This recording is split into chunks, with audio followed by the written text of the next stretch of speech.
Hello, everyone. Mr. Price here with Read Aloud for the day. We're continuing True Sort of by Catherine Hannigan, and we had met Deli and her family and her little brother RB. They had gone out searching for Deli's surpresent that she was looking for, and that was when Green Impala, an old Green Impala, drove by, and Deli saw somebody in the passenger seat, and then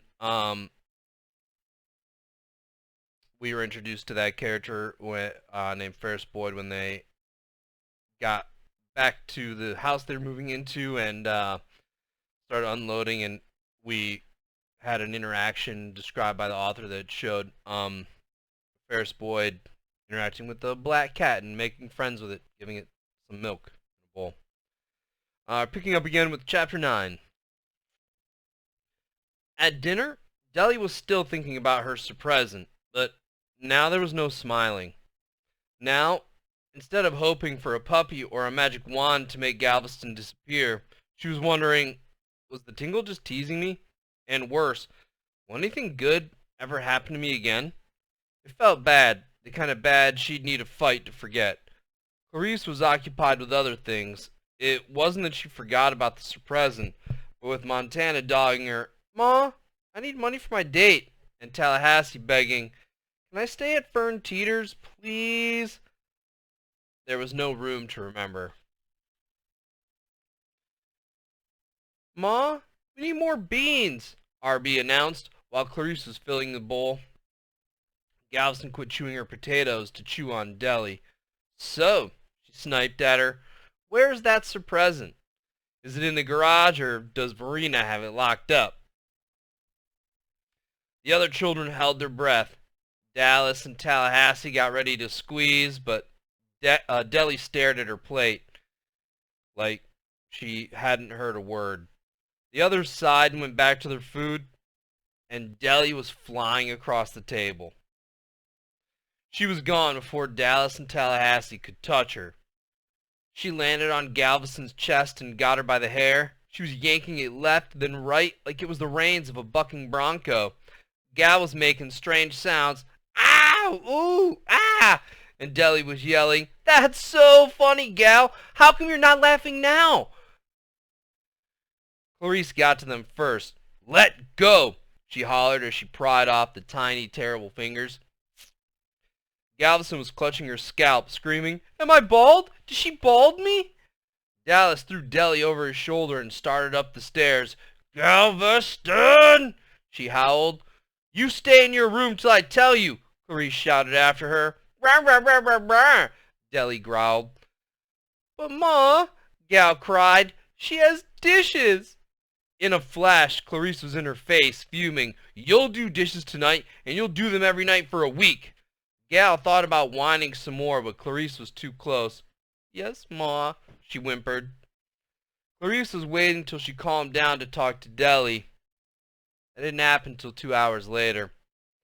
Deli was on her bed facing the wall when her mom walked in the room. "Don't leave this house till Monday morning," Clarice ordered. "You've got dishes next week, with your sister." She turned to go. "Aw," the rasp called. "What is it?" Clarice said, her voice still hard.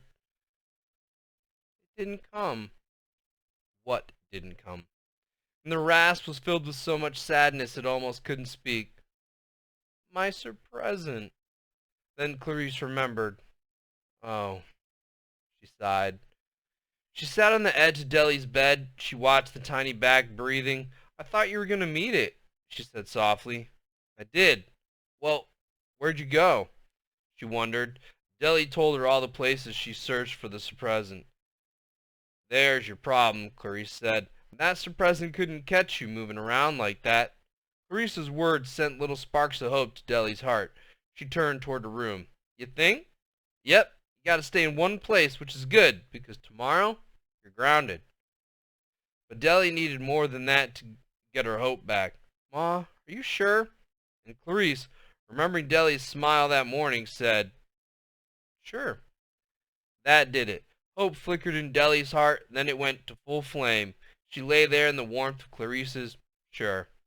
Good night, Deli. Clarice got up, or said as she got up off the bed. Good night, Ma. Rasp replied, because now it was. Now, we're going to read chapter 10 as well. And we're going to be introduced to a new character right now, Brud Kinney. Brud Kinney lived out the river road, about a half-mile past the old Hennepin place. He was in 5th grade at St. Stanislaus, the boys' school 2 towns away. Brud Kinney loved basketball. He played it before the bus picked him up. He played at night when the porch light, or with the porch light shining. He played all day in his head while his teachers talked. And on Sundays he was at the park, playing with the other River Bluffs kids. He played till his arms ached and his fingertips rubbed raw, because what Brud Kinney wanted most was to play basketball like nobody'd ever seen, only better. Brud's 2 front teeth were fake. They glowed white in the light. He got those teeth making a basket, so they were like tooth-shaped trophies. They'd been playing at the park. Brud, Gwenny, Tater, the Det Barnes, and Novello. It was a close game, and it was getting mean. Tater got the ball into Gwenny. Brud! She hollered and hurled it down the court. With Novello breathing down his back, Brud grabbed it. He took a step and jumped high in the air. His hands sent the ball soaring into the sky. As he came back to earth, Brud's eyes watched and his ears listened for the swish of the score. So he didn't see Novello's elbow coming at him.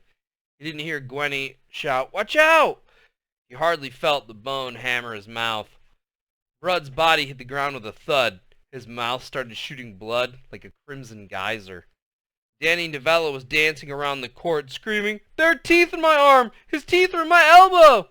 Tater and Gwenny leaned over Brud. "Wow," was all Tater could say. "You all right?" Gwenny asked him. But Brud only wanted to know, "Did I make the shot?" "Yep," she told him. Then Brud passed out, smiling.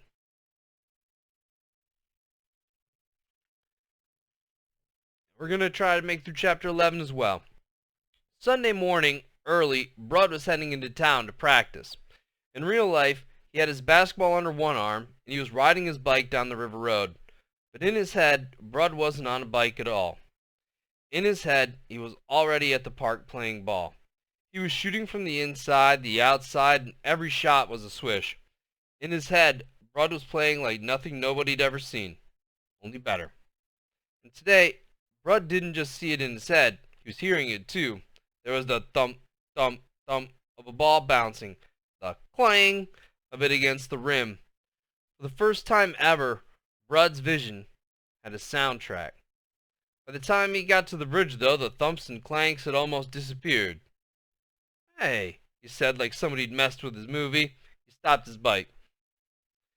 The thumps and clanks kept coming, but from behind him. So Brud rode back out the river road. The sounds got louder as he came to the old Hennepin place. He set his bike and ball in the ditch, and between trees you saw it. At the end of the drive was a boy, a pale, skinny one. He had short hair like Brud's. He wore a Lakers shirt like the one Brud had at home, and he was running, dribbling a ball between his legs and behind his back like it was nothing. And then he jumped and sent the ball to the hoop. Swish! It made the sound of perfection. It was Brud's vision, without Brud. Now some people seeing somebody steal their vision might get mad. Not Brud Kinney. Maybe if I watched this boy, he thought, I could learn to play like that too. That got him so excited his mouth whistled. The whistle stopped the boy. Brud slapped his hands over his mouth. "Shoot," he mumbled. He ducked behind the brush. The boy held the ball tight to him, his scared eyes searching along the bushes. Now some people, after almost getting caught, might hightail it out of there. Or they might say, "Hey, I was watching you. Want to play?" Not Brud. He loved basketball too much to leave, and he didn't want to ruin it with trying to talk. "Don't stop," he whispered. Finally the boy got back to playing. "Yes," he breathed, but that wasn't enough for Brud. "I need to get closer," he decided. So he snuck behind trees and bushes till he was across from the boy. He peeked between branches. "Don't mess me up again," his head told his mouth. And he watched. Up close the boy was even better. He could dribble backward, forward, and zigzagging. He could shoot up from inside, outside, and everywhere in between. Brud was taking it in. In his head, he talked to himself like a teacher. Look how he holds the ball. Look how he goes before he jumps. His head was so busy teaching it didn't notice what the rest of him was up to, because Brud's body was already trying it out. When the boy dribbled down the drive, Brud's hand pushed an invisible ball. When the boy crouched with the ball over his head, Brud's knees bent. And when the boy sprang into the air, Brud did too. He came crashing through the bushes with his arms over his head. He landed in front of the boy. They stared at each other for a second. The boy's eyes were filled with fear. He turned, ready to run. Brud knew what to do. He had to tell the boy fast, "Hey, I'm Brud. I was just watching you play. You're good." As the boy sprinted to the stoop, Brud took a deep breath. "Hey," he hollered, "I'm b-b-b-" Now the boy was at the door. "Please work. Just this once," Brud begged his mouth. His jaw jerked, his lips opened wide, then he yelled, "Hey, I'm b-b-b."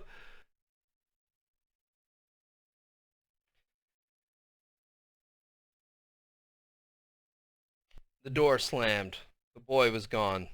Now, some people, after scaring somebody like that, might go to the door and explain things, but at the door, Brud'd still be saying, "B-b-b." And some people, Brud's had said, after seeing a stranger jump out of the bushes, might call the police.